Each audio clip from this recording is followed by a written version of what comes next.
Hey there, Let's Do This crew. Today we're going to be showing you how to fix a rotting post. Don't replace it, let's try to fix this thing first. So that was the final product. It ended up going pretty smooth.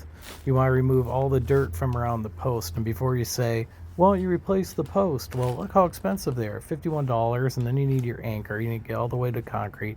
Then you need a way to jack up your deck and hold it up while you're replacing that. Instead, why don't you just buy a decking board, $8, and then get some hardware, and you're done and done. So you want to, again, get all the way down as far as you can until you don't see any more rotten wood, and I think we're about there. This is the dog's favorite peeing spot, so I think that's what's doing a majority of the damage. So along with fixing the fence post, I'm going to hopefully deter the dog from doing that.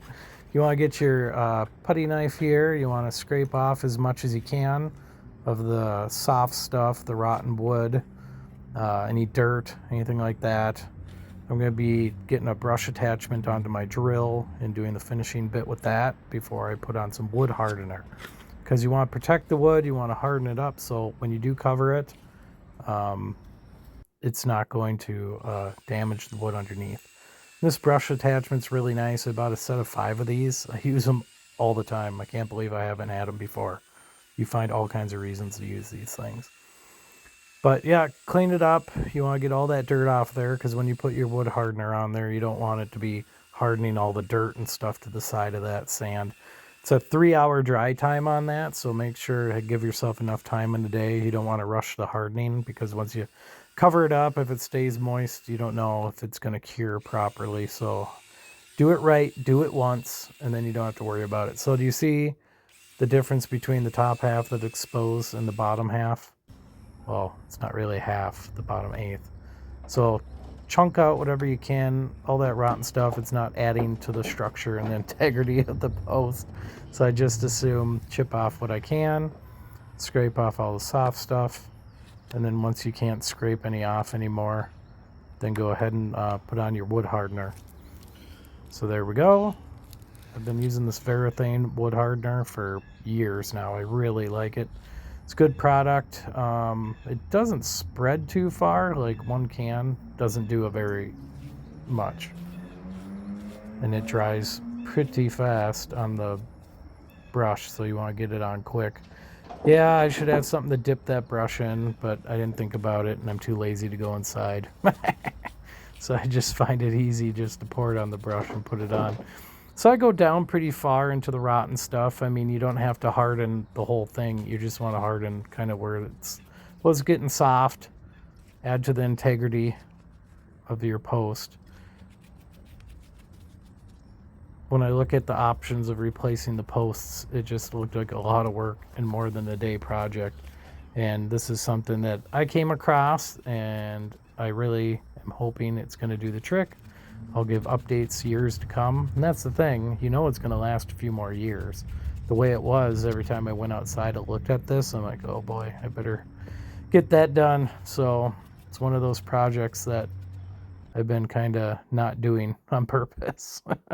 So you cut some decking boards, ground treated, cedar, pressure treated, whatever it is, as long as it has a ground contact rating, you should be good to go because this is going to be getting outside. And then I get some outside silicone caulk, and I use that around the top of these boards too. So I cut them to about 2.5 feet. You want to cover the area that's rotting out there, a little bit above, a little bit below. And this is going to add to the structure integrity, and it's going to hopefully stop the rotting from getting any worse. Again, there's not much wood that I took off with the scraper and with the brush, so it's plenty strong the way it is. I'm not worried about it at all as is, but adding these boards onto each side is really going to help it out. And I always like to prep my screws if I can, that way you don't have to fumble around with holding the board on, holding the screw in place. And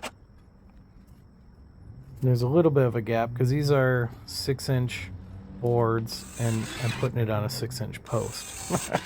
So instead of shaving anything down or getting a wider one to cut down, I just put these on all 4 sides and then I silicone around the top and the sides. And it's all-weather outdoor silicone, so it should hold. I've had it on for about 2 weeks now.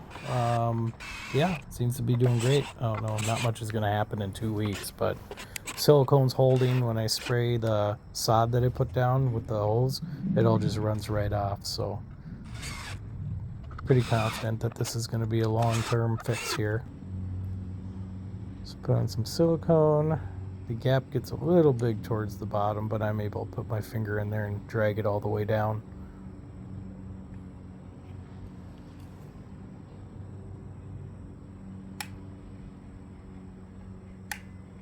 So make sure, if you haven't yet, like, subscribe, share. I do a lot of these DIY projects.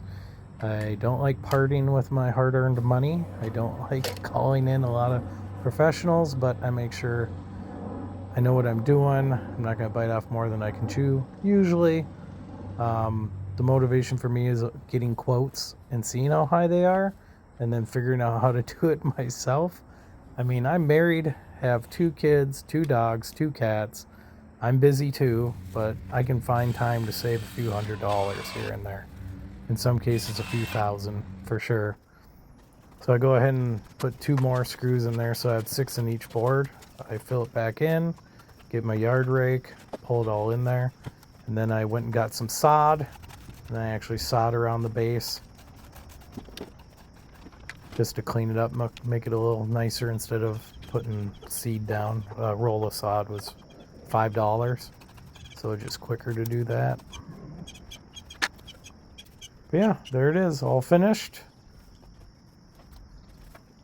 I think it was worth the time. Happy I finally got a project done. It's one of those things that once you're staring at it for so long, once you finally get around to doing it, you feel a lot better looking back at it. So pretty proud. Again, thanks. Appreciate you guys. Like, subscribe, share, and I'll talk to you later. Let me know what other projects you want to see me getting around to. Going to be going up to the cabin this weekend, doing some more brush cutting. Updates on the cabin property are coming up, so look out for those. And thanks for watching.